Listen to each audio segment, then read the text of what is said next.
Welcome to History Where It Happened.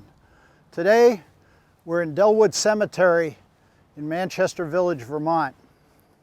Many think this is one of the most beautiful cemeteries in Vermont, plus it has some well-known people here. The actual original cemetery was where the courthouse in Manchester Village is today and parts of Union Street, but in the late 1700s and up around 1812, the War of 1812, a lot of the stones and bodies were moved to Dellwood. Dellwood was then expanded with 10 acres and another addition of 13 acres. And by 1850, 1860, it was up over 20 acres. Then there was also a gift from Mark Skinner to Dellwood. And those gifts were two statues, these stone statues in the front. One to the south was Gabriel, personification of resurrection, and to the north was morning, if you look closely, strewing flowers. As you can see from the image you're looking at, not much has changed in 150 years from the entrance of that Dellwood Cemetery.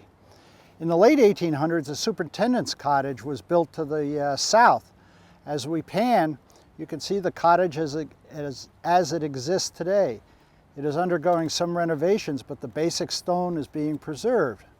As you see from the old photograph, at the time there was a greenhouse to supply fresh flowers for the graves here. So let's go visit Dellwood. We're going to start our visit today to Dellwood by visiting some of the graves and interment places of the descendants of Abraham Lincoln. The first descendant we're going to talk about of Abraham Lincoln is Robert Todd Lincoln, the eldest son of Abraham Lincoln. He was the only son to live to maturity.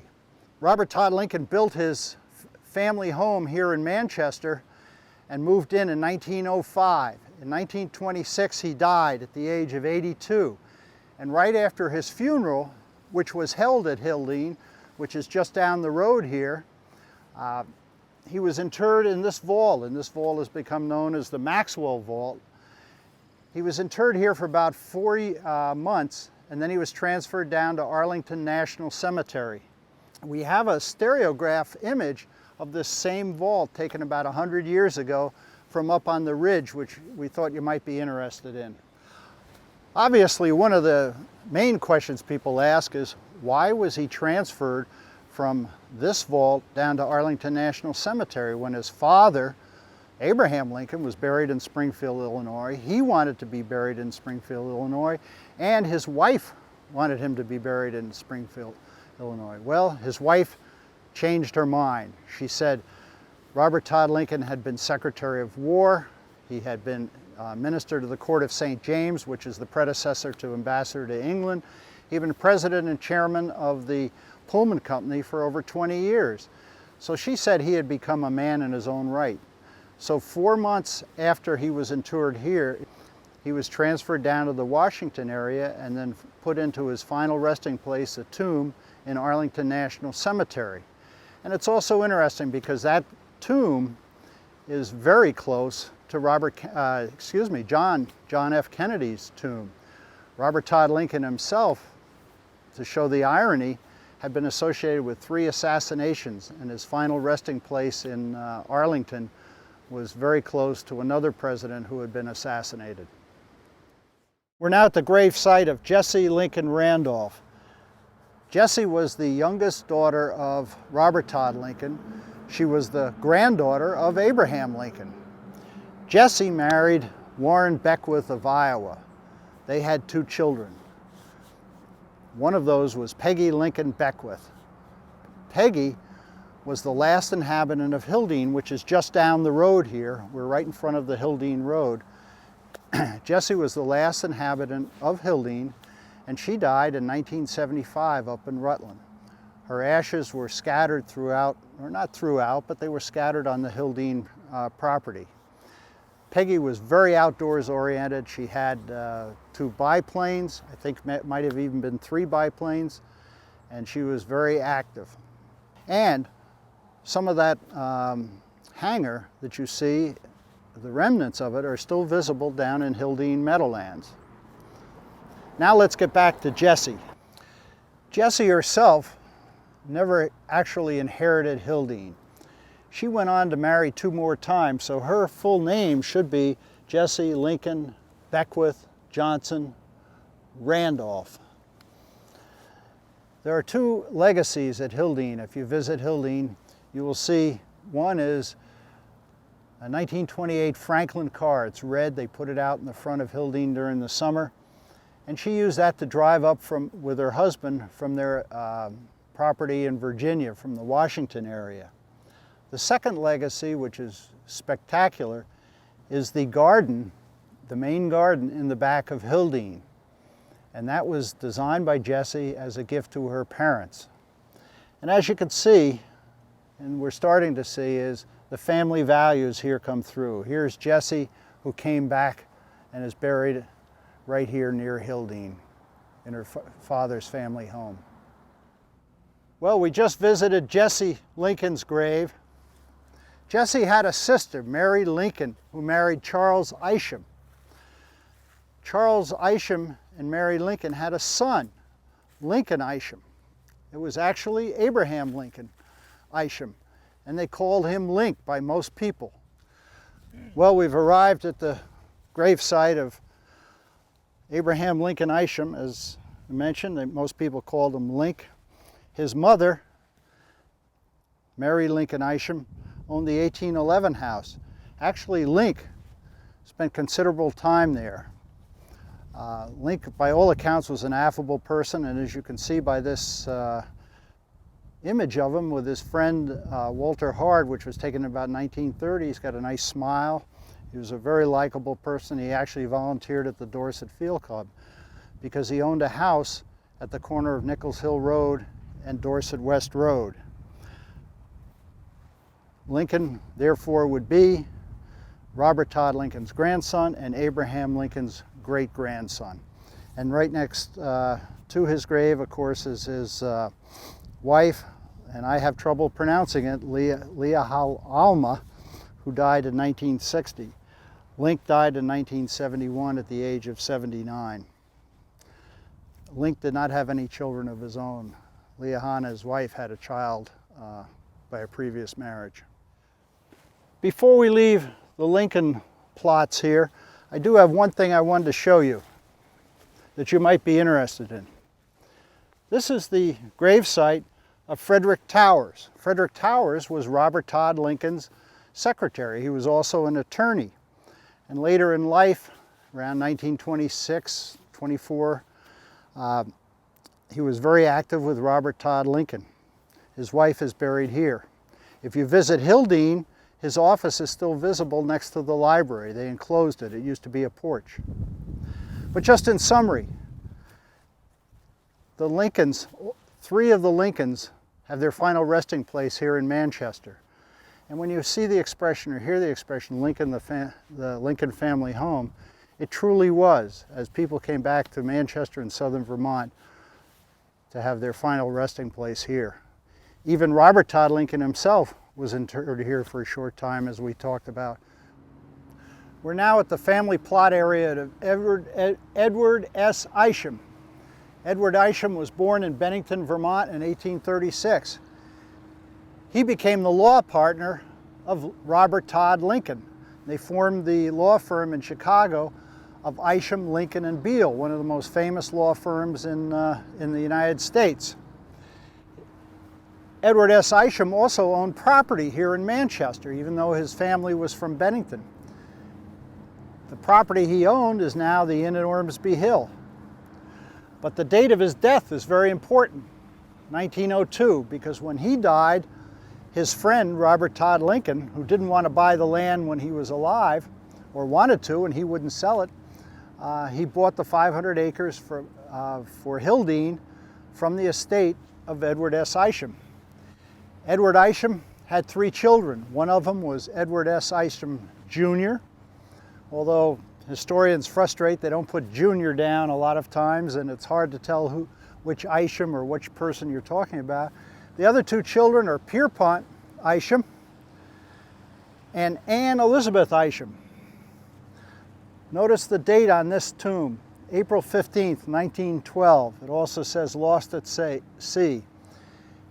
If you remember your history, that was the Titanic, the great disaster of the Titanic. They never recovered her body. This is just a memorial. She was one of only four women to die on the Titanic. Then you might say, why did she die if that old expression, women and children first, was applied? Well, the story goes she had been living in France for about 9 years, and she decided to visit her brother, Edward Isham. So she boarded the Titanic in Cherbourg, France. And with her, apparently, as legend has it, the story goes, she brought a dog, a Great Dane possibly. And when the Titanic went down, she tried to save the dog, and that's probably why she didn't get out with all the rest of the women and children.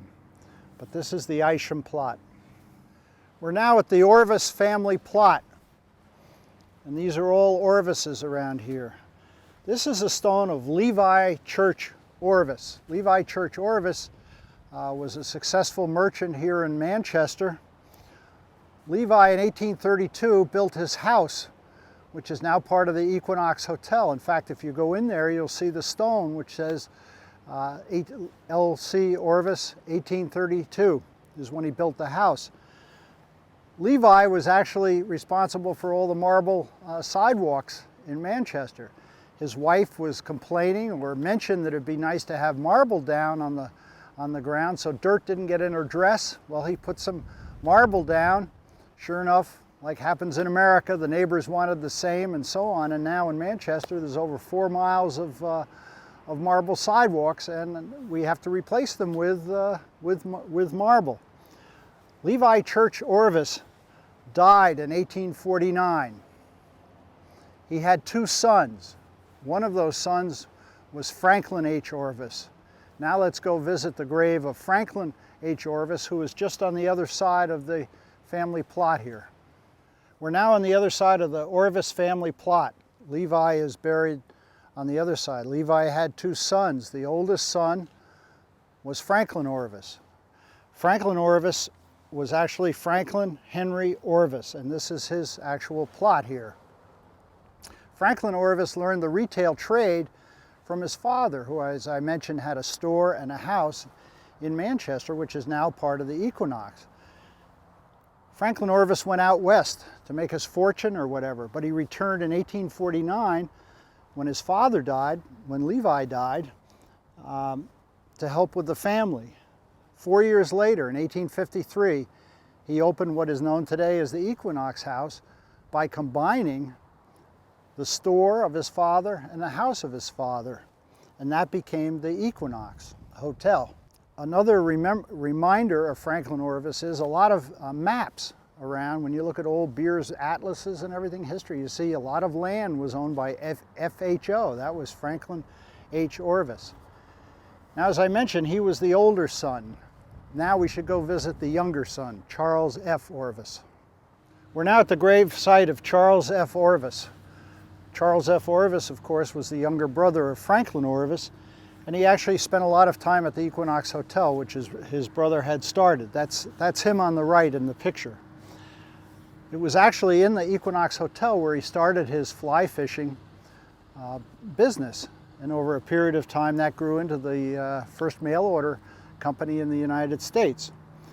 Those fly rods are still made today in Manchester, Vermont. And he's quite a success story of part of the Orvis family here in Manchester. We're now in the old section of Dellwood Cemetery. I wanted to talk about the Roberts family, the Fighting Roberts family. This is John Roberts, and this is his wife, Susanna Mayhew. You may recognize the Mayhew name. They owned a lot of property in Nantucket and Martha's Vineyard. But John and Susanna had 7 children. 7 or 8 children, 5 sons. John was a Green Mountain boy, a fervent Green Mountain boy. He had come to Manchester in 1764 from Rhode Island via Dutchess County, which a lot of residents came here from. He helped set out the roads here. In 1775, 10 years after he came, Lexington and Concord, the shot heard round the world, the revolution was on. Ethan Allen and the Green Mountain Boys left Bennington and came through Manchester, and they recruited John Roberts and his 5 sons to be with them at the capture of Fort Ticonderoga. And that, of course, was America's first victory. He was the largest, that was the largest single immediate family at Fort Ticonderoga with Ethan Allen. Also, one of their daughters was Jemina. Jemina married Nathan Beeman. Nathan Beeman was the guide who guided Ethan Allen across Lake Champlain. But one of his sons, one of John Roberts' sons, was Christopher Roberts. Christopher Roberts, many say, was one of the first to enter the fort with Ethan Allen. Christopher Roberts, in turn, had a son. One of his sons was named Martin Roberts. The Martin Roberts household, or homestead, is up by North Road and Route 7A. You can still see the basic structure there today. Martin Roberts, in turn, had many children. One of those was Benjamin Stone Roberts. And Benjamin Stone Roberts is buried over there. We'll go visit Benjamin Stone Roberts. We're still in the old section of Dellwood Cemetery. We're right near the John Roberts grave, which is right there, which is what we just talked about. This is the grave of Richard Skinner. Richard Skinner had a very illustrious career here in Manchester. He was the 9th governor of Vermont. He was the U.S. representative from Vermont to the U.S. Congress, and he was the Speaker of the House in Vermont. Unfortunately, this career came to a quick end when he died unexpectedly in an accident when he was only 55 years old. But now let's visit Mark Skinner, his son. Mark Skinner actually lived in Chicago, but he spent his summers here. He'd almost come here almost every summer. He was very philanthropic.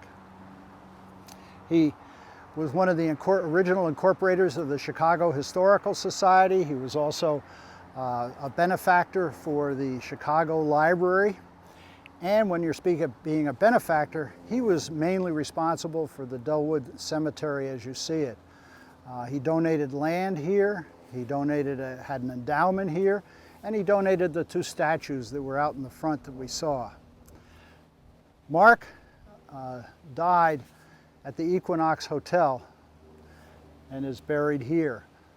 But now let's go visit Mark's daughter, Frances. But before we visit Mark's daughter, I just wanted to point out he had a tragic event when his son died in 1864 in the Civil War. But now let's go visit his daughter, Frances. We're now about 20 feet from Mark Skinner's grave. We're still in the old section of Dellwood Cemetery. This, if you will, is the Willing family plot, these 4 gravestones. This gravestone is Frances Willing. It's actually Frances Skinner Willing. She's well known here in Manchester because she's the one that donated most of the money for the Mark Skinner Library in memory of her father. The original design can still be seen in many respects of the current building. Of course, it was added, her original library was added onto in 1964, but you can still see the design features. Over here is Frances's husband, Henry, and here is Evelyn's grave. Evelyn was the daughter of Frances. Therefore, she was Mark Skinner's granddaughter. She had a horrific accident. She and her husband-to-be, Harris Lindsley, who was Deputy Police Commissioner of New York, were in a car in Bennington, and a train was backing up and hit them. It was so horrific that both the locomotive and the car were thrown from the tracks, and the tracks were torn up for 100 feet. Evelyn, she lied in state in the Mark Skinner Library. Her husband-to-be was taken down to New York for a ceremony and brought back here, and he also lied in state in the Mark Skinner Library. So that is the story of the Skinner family, including the Willings. We are now just inside the south entrance to Dellwood, about 100 feet from the entrance. And I want to point out this one grave. This is Walter J. Travis, and if there's any golfers watching, you know the name. Walter J. Travis was born in Australia. He came to the United States. He ended up dying in 1927. Walter J. Travis was known, he didn't pick up golf until he was about 35 years old and was known as the Grand Old Man or the Old Man. And he was a U.S. amateur champion. I think he won the British champion. He was a very prolific writer about golf. He experimented with golf equipment and so on, and any golfers really know. His legacy here in Manchester is he also was a golf course designer. And he had these inventive ways of moving traps around and making them look different rather than the standard ways of putting traps out at the time. But Walter J. Travis also designed the Aquanic Country Club, which of course Robert Todd Lincoln was president of for many years. And later on in the 1920s, he designed the Equinox course. He also has, his name is on some other courses in Brookline, Mass, and of course in Westchester. Some of the U.S. Opens have been played at his courses. We're here in the old section of Dellwood again. I just want to point this out just briefly, but this is Charles Dudley's grave, and you can see the very distinctive Union cap up here. Charles Dudley was a member of the Equinox Guards during the Civil War. And the Equinox Guards, if you know, had an absolutely terrible event at Savage Station in Virginia, where almost 50 of 57 people were wiped out within about 12 or 15 minutes. A lot of the history of the Equinox Guards would come from Charles Dudley. So if anyone's interested in the Civil War here in Manchester, you can certainly read up on Charles P. Dudley. His house, his family home, is actually still here in Manchester. It's now the O'Day Law Firm's office here on Main Street. What you're looking at is a cannon. You say, why is this cannon here? Well, we were just talking about the Fighting Roberts. John Roberts, his son Christopher Roberts. Christopher Roberts' son was Martin Roberts. Martin Roberts' son was Benjamin Stone Roberts. He was a full general. He served in the Civil War, and as part of that honor, they placed cannons next to his grave. So let's visit Benjamin Stone Roberts' grave. We're now at the gravestone of Benjamin Stone Roberts. Benjamin Stone Roberts got his middle name Stone because his father, Martin Roberts, married Betsy Stone of Arlington. Benjamin Stone Roberts was a full military general. He went to West Point, and he actually was involved with the construction of the Russian Railroad, and he was in the Civil War. What's really ironic and interesting is because he was in the Civil War, his commander-in-chief was Abraham Lincoln. Well, when we started this episode, we took you to another person who had the same commander-in-chief, and that was Robert Todd Lincoln. And there is the Maxwell Vault where Robert Todd Lincoln was interred for 4 months. Therefore, it's ironic that they were both near each other. Well, that just about wraps this episode up. I hope you enjoyed it. We gave you just a little smattering, if you will, of each grave. A lot of the information here is available in local books or in the internet if you're interested in pursuing the background or even checking my accuracy. But anyway, we hope you enjoyed it.